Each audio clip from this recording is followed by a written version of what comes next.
Ahora, hay personas que ya no pueden salir de su celda por el nivel de peligrosidad. ¿Te ha tocado ingresar a población e impartir una audiencia en frente de la persona en su celda? Para nuestro auditorio, en este momento ya se tiene el sistema acusatorio, ya tenemos salas donde se llevan a cabo las audiencias. En su momento, cuando estaba el anterior sistema penal, no teníamos ese tipo de salas, entonces el juez tenía que constituirse y tenía que entrar al penal. Me ha tocado entrar a penales de Jalisco, del Estado de México, de la Ciudad de México, en infinidad de lugares. Y sí, tienes que entrar, tener el contacto con la población. Y cuando llevas ese tipo de audiencias, Jonás, no es algo sencillo, porque estás cara a cara, pero además tienes a toda la población. En cualquier momento puede existir un motín y es una realidad. Y entonces tú estás ahí llevando la audiencia y además las personas que te ven entrar saben que eres juez. Sí es una cuestión compleja. Entonces, desde que das el primer paso dentro de un penal es algo complicado, porque además no puedes llevar armas, no puedes entrar con un equipo en realidad de seguridad. Entonces tienes frente a frente a quien está siendo señalado de haber cometido a lo mejor de la vida, incluso actos de canibalismo. Entonces tú no sabes a lo que te vas a enfrentar. Sí es algo impactante entrar a un penal.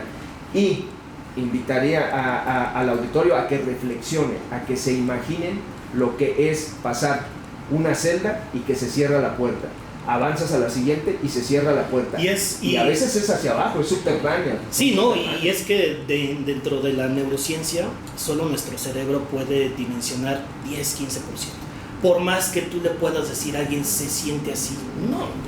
Porque la mente no es capaz de sentir lo que implica eso.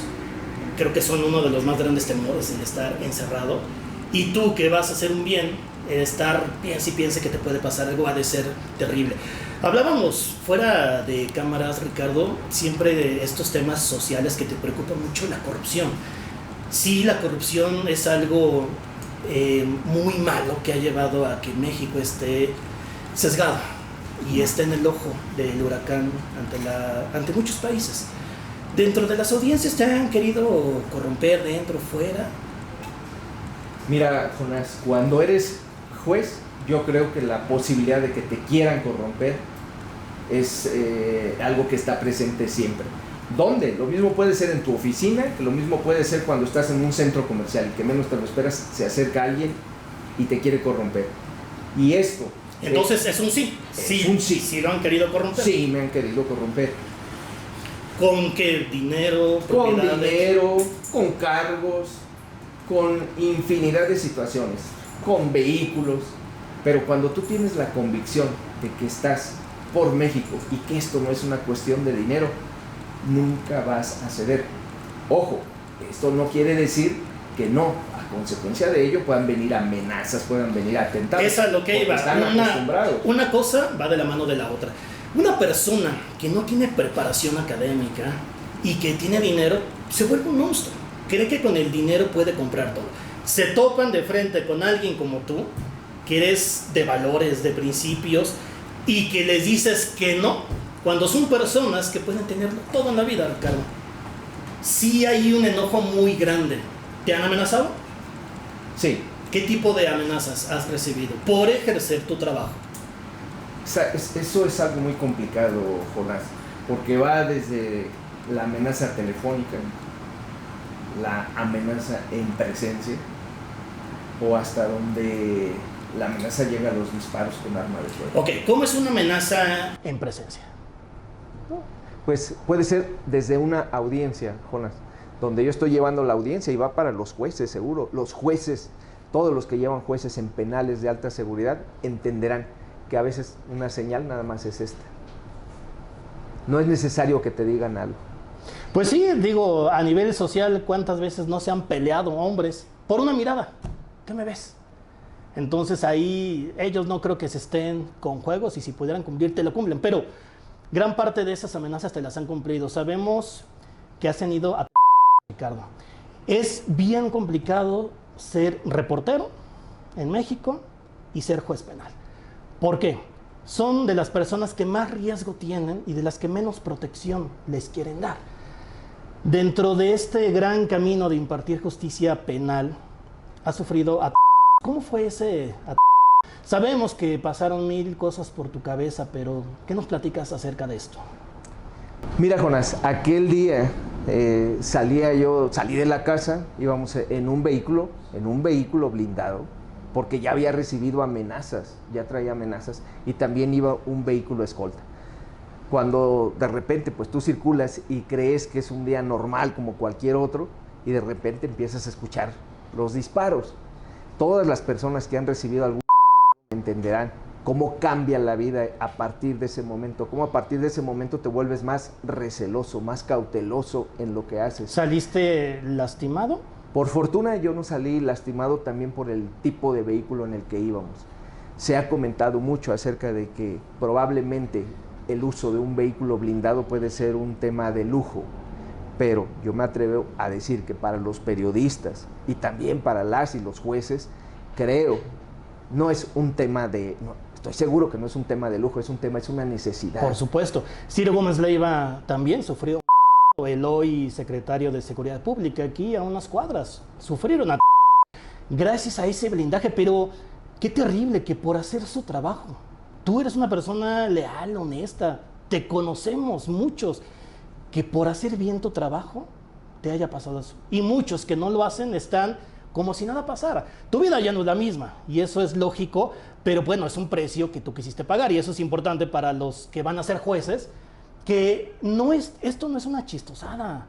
Ser juez no es algo que nazca de la ilusión. No cualquiera puede ser juez. No cualquiera puede llevar audiencias como las que tú has llevado. ¿Cuáles son las cualidades que se necesita para tener un cargo como el que hoy tienes y como lo cuales muchos aspiran? Tienes que tener una gran responsabilidad, un sentido también social. Y lo que en este momento comentas, llevar audiencias de esta naturaleza no es para cualquiera. También tienes que tener disciplina y tienes que llevar una vida íntegra. De lo contrario, si tu vida no es íntegra en esos desvíos que tú tengas, ahí se pueden meter. No eres congruente. Claro, sí. Ahora, en México, dentro de la sociedad juvenil sobre todo, existe ahorita algo terrible que son esta parte de los corridos, por ejemplo, viajábamos mucho a ciertos lugares de la República Mexicana y vendían réplicas de armas aquí para el cuello, representaciones de guerra. Eso es la apología del delito. Hoy en México, ¿afecta eso dentro de la sociedad? ¿Hay repercusiones legales? Mira, se dice que la apología del delito es una restricción a tu libertad de expresión. ¿Quién lo dice? Bueno, los autores, los académicos lo dicen. Dentro de la ley, como tal, nunca me ha tocado llevar un caso de apología del delito. De hecho, si tú revisas vas a encontrar precedentes ya anteriores donde se habla de esta cuestión. ¿Qué es lo que busca? ¿Qué es lo que se busca? ¿Qué es lo que se trata de que no progrese el sentimiento de querer causar daño?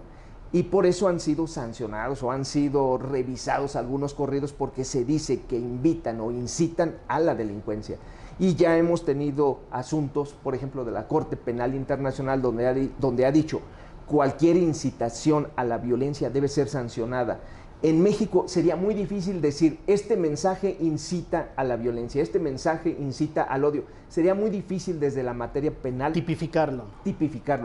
Pero sí existe, sí debería ser sancionado. Ahora, esto es lamentable que la juventud en gran medida le llame la atención demasiado ese tipo de corridos donde invitan a veces a ser delincuentes, no sé, a traer un arma, a consumir algún tipo de sustancia tóxica. Claro, ese tipo de música te invita a tomar alcohol en exceso, a drogarte, a maltratar muchas veces a tu pareja, a no tener sentimientos, a no tener empatía.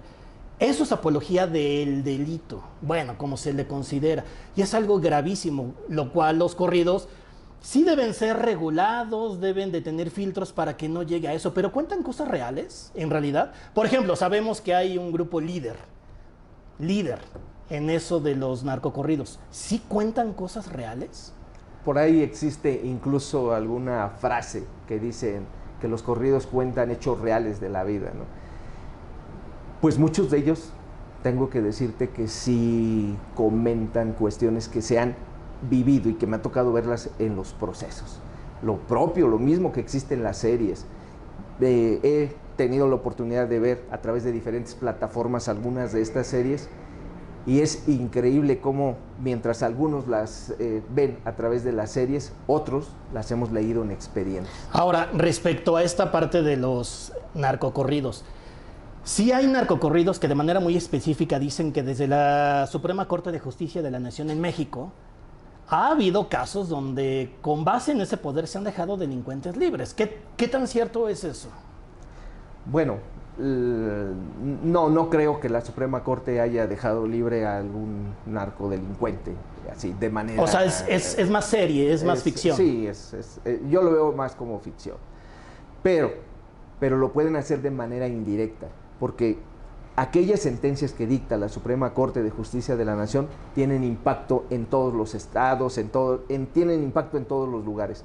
Entonces, cuando la Suprema Corte, por ejemplo, te dice esta prueba no va a tener validez, no va a tener validez en ninguna parte de México, y si se recabó una prueba de esa naturaleza, o así se recabó una prueba para sancionar a alguien por secuestro o por narcotráfico, no va a tener validez y la consecuencia va a ser la absolución. Ejemplo, dice la Suprema Corte, no tiene validez el dicho de una persona si no vio o no presenció el hecho. Va una persona descendiendo las escaleras en un edificio, llega a la entrada, lo están esperando dos personas, lo rafaguean, ahí en el hecho de su muerte baja otra persona, alcanza a decirle fue fulano y sutano, y esta persona alcanza a ver la camioneta cómo se va, pero resulta que él no vio a las personas que dispararon. Entonces hay criterios que en ese caso dirían, no, es que a él no le consta quién disparó, no le consta quién le privó de la vida. Para los penalistas, criterios como estos nos llevan a tener que absolver. Entonces, por eso es importante que aquellas sentencias que se dictan en la Suprema Corte revisen el impacto que van a tener, porque a lo mejor revisaron un caso muy sencillo, a lo mejor y digo, cuando digo sencillo es en comparación con un caso de delincuencia organizada. Y es muy complejo. Y lo tenemos que aplicar, lo que dijeron en este caso lo tenemos que aplicar acá. Y es muy complejo, y es ahí donde vamos. La Suprema Corte de Justicia de la Nación en México está compuesta por nueve personas que son llamados ministros, que son aquellos que tienen que resolver casos bien específicos que pueden empoderar o desfavorecer a México. ¿Por qué contender para este cargo ante la Suprema Corte de Justicia de la Nación, que es el cargo de ministro? Porque en este momento considero que soy una persona que voy a ser de utilidad para la Suprema Corte de Justicia de la Nación, para nuestro país, por todo el bagaje que traigo. Estimo que hay tres cuestiones básicas que busca esta reforma: que quienes estén en la Suprema Corte de Justicia de la Nación tengan conocimiento académico, tengan también capacidad práctica, que ya tengan vivencia de la vida real y además que tengan esa cercanía social. Son tres cuestiones que para mí son básicas. En este momento las reúno y por eso quiero estar ahí en la Suprema Corte, para apoyar a nuestra nación a partir de lo que soy. Ahora, ¿cuál es la función de un ministro? Un ministro tiene que revisar los asuntos más complejos de México, tiene que ver de qué manera en toda nuestra nación se va a impartir justicia. Es la cúspide, es la parte más alta de la justicia. Un ministro, una ministra no puede tener sesgos ni por temas monetarios, ni por temas que le puedan llevar a ser imparcial. Es la máxima autoridad de la justicia de una nación. Por eso se necesita gente comprometida, pero también con experiencia. Decías hace un momento, esto no es una cuestión de risa, no es una cuestión de a ver quién cae mejor, quién cae o quién hace cuestiones que a veces hasta a lo mejor sean más graciosas, porque la justicia no se presta para eso. Y si no, que le pregunten a la víctima de un secuestro, que le pregunten a la víctima de algún tipo de extorsión, a ver si detrás de eso hay algún sesgo, siquiera de gracia. Claro, se dice que un ministro puede estar a la par del presidente de la República. Claro, ambos en diferentes poderes. ¿Cuál es el alcance real de poder de un ministro? El ministro está en la cúspide de uno de los 3 poderes. Desde luego tiene que ser independiente de los diferentes poderes. De lo contrario, bueno, si se da una subordinación ya tampoco no cumple con la función. Pero es importante que sí exista comunicación entre los poderes. Claro, tiene que existir esa armonía y todo para trabajar por México. Esto no es una cuestión de caprichos, incluso no es una cuestión de ideología. Pero sí tiene un poder muy alto. Tiene un poder muy alto porque está en el mismo rango jerárquico. Por supuesto. Y ahora que van a venir las votaciones, aquellas personas que estemos en ese lugar, vamos a tener ese respaldo de la sociedad. Comentabas hace un momento que varias personas me han mostrado, o muchas personas me han mostrado la empatía para apoyarme, para estar conmigo en este proceso y para llevarme a ser ministro de la Suprema Corte de Justicia. Y yo algo que les he comentado a ellas y a ellos, les he dicho, yo voy a llegar con toda la fuerza y vamos a cambiar a México, pero necesitaremos el apoyo, necesitaremos el respaldo de su palabra, porque no solo es llegar y poner a determinadas personas en los altos cargos y después decirle, bueno, ahora síguele. Claro, ahora algo que siempre lo he dicho a los candidatos es, no es lo mismo prometer en campaña que ya tener el cargo. ¿Cuál será la primera acción que vas a tener al momento de tomar protesta como ministro de la Nación? Buscar la unidad de México. Voy a estar por la unidad de México y dentro del Poder Judicial de la Federación que exista la armonía que se necesita para el buen desempeño de ese poder y que esto repercuta en la impartición de justicia, porque en la medida que la justicia sea visible, esto va a permear no nada más a nivel nacional, sino también a nivel internacional. La unidad de México son las primeras acciones por las cuales me voy a ocupar.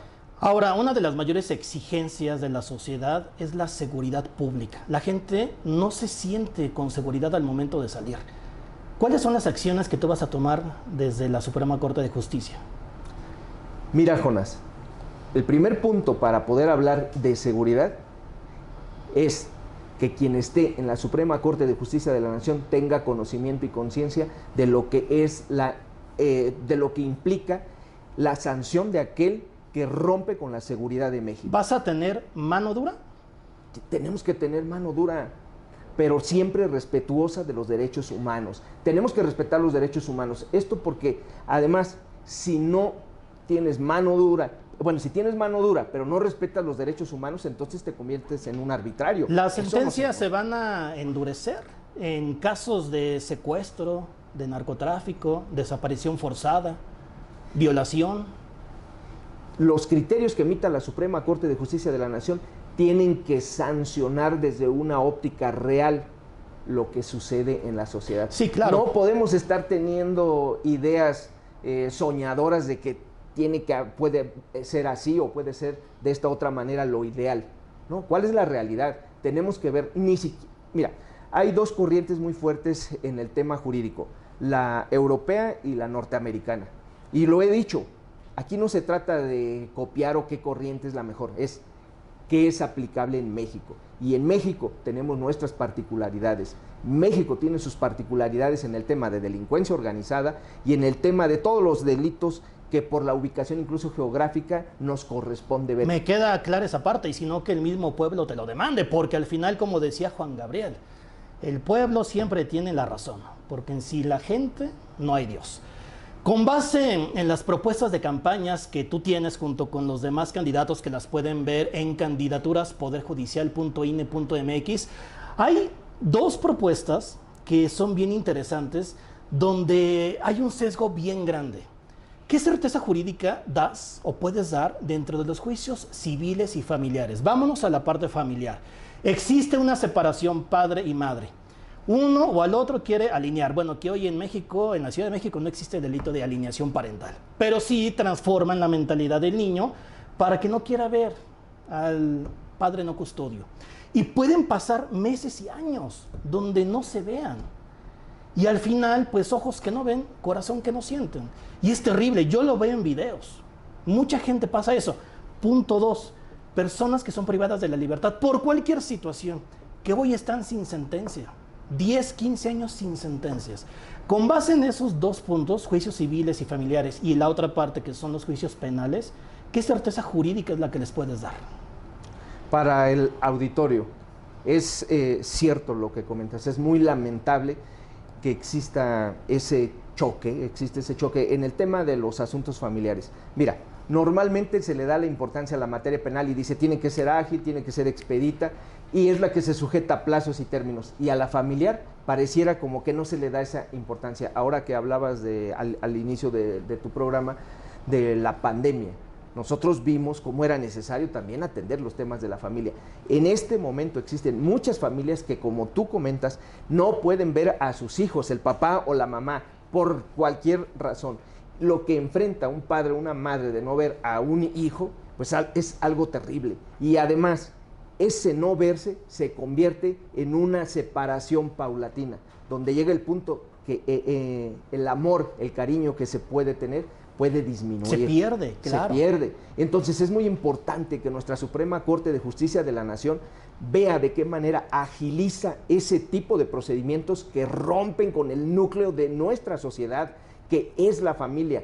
Es importante que la Suprema Corte genere criterios que se ocupen de que esos asuntos se resuelvan con mayor rapidez. Es algo que te comprometes ante el auditorio de que los juicios no sean tan onerosos, no sean tan largos, no sean tan tediosos. Es algo que podrías comprometerte como ministro en revisar cómo poder agilizar, apoyar a toda esa gente. Me comprometo de manera contundente y concreta a hacerlo. Y esto a partir de la experiencia que tengo no solo en la materia penal, sino también en otras. Y Jonás, existe en este momento existen mecanismos, salidas alternas. La Suprema Corte de Justicia de la Nación tiene que privilegiar esa cuestión, tiene que preparar también a jueces y magistrados para que agilicen ese tipo de, la solución de ese tipo de asuntos y los lleven sí o sí a que lleguen a convenios. Lo ideal es que se llegue a convenios, porque donde existe un choque, pero además existe una persona que puede ser lastimada de una u otra manera, no hay nada mejor que sentarse a tratar de dialogar. Y si no hay oportunidad de diálogo, entonces la autoridad tiene que ser contundente, pero tiene que analizar de manera real. Ahí sí, no puede haber un sesgo de corrupción, porque no solo es el tema del capricho del padre o de la madre, el tema es que hay una persona menor de edad, que es su futuro lo que está en juego. Claro, lo dice el interés superior del menor, que tenemos que privilegiar esa parte emocional. Es bien interesante esto que comentas como propuesta de campaña. Ricardo Garduño Pasten, ¿por qué y para qué tienen que votar por ti? Que es la boleta número 47, color morado. Porque soy la persona que garantiza a nuestra nación que habrá justicia a partir del conocimiento académico, práctico y acercamiento social. No voy a ser un ministro que va a estar alejado, porque nunca he estado alejado de la sociedad, siempre he sido cercano. A pesar de que pude haberme alejado, no lo hice. Soy una persona comprometida, con disciplina y con una carrera laboral y académica honrosa. No tengo alguna cuestión de la cual alguien pueda recriminarme algo. Siempre me he mantenido de una manera recta. Por eso a tu auditorio le comento, confíen y vean que quien llegue a la Suprema Corte de Justicia de la Nación tiene que ser una persona a la cual no le puedan recriminar aquello que van a realizar, porque los van a juzgar a ustedes. Exacto. 3 de las peores condiciones en la vida, siempre lo he dicho. La primera es la pobreza, la segunda es el encierro, que es la cárcel, y la tercera es la enfermedad. Respecto a la segunda, es importante que el auditorio sepa que hoy puede estar en juego muchas cosas. Hoy en día se ven campañas donde son campañas en verdad vergonzosas de otros candidatos, donde no se meten dentro de la investidura, donde no se meten dentro del rango y hacen cosas indebidas. Tú siempre te has mantenido por esa línea de rectitud. Por ello, invito al auditorio a que revisen las propuestas de campañas. ¿Por qué? Porque es importante saber tanto tu preparación académica, todo lo que has hecho por México, porque hoy en día ejercer un voto más que un derecho es una obligación. ¿Algo que quieras decir para terminar este programa, Ricardo? Sí, Jonás, invitar a la sociedad a que acuda a votar, pero además a que se informe cuáles son los perfiles de todas las personas. Porque de lo contrario, si mañana recriminan que no hay justicia, va a ser responsabilidad de ustedes. No va a ser responsabilidad de aquellos que llegaron. Porque como dices, Jonás, si le dan prioridad a personas que no están tomando en serio lo que es ser ministro o ministra de la Suprema Corte de Justicia de la Nación, estoy seguro que es la forma en la que habrán de llevar el encargo. Para el auditorio, dense ese tiempo, porque de ello depende probablemente el futuro de ustedes, de sus hijos y de todos los problemas que lleguen a tener. Muchas gracias, Ricardo Garduño Paste. Soy Jonás Hernández y esta fue la entrevista. Muchas gracias.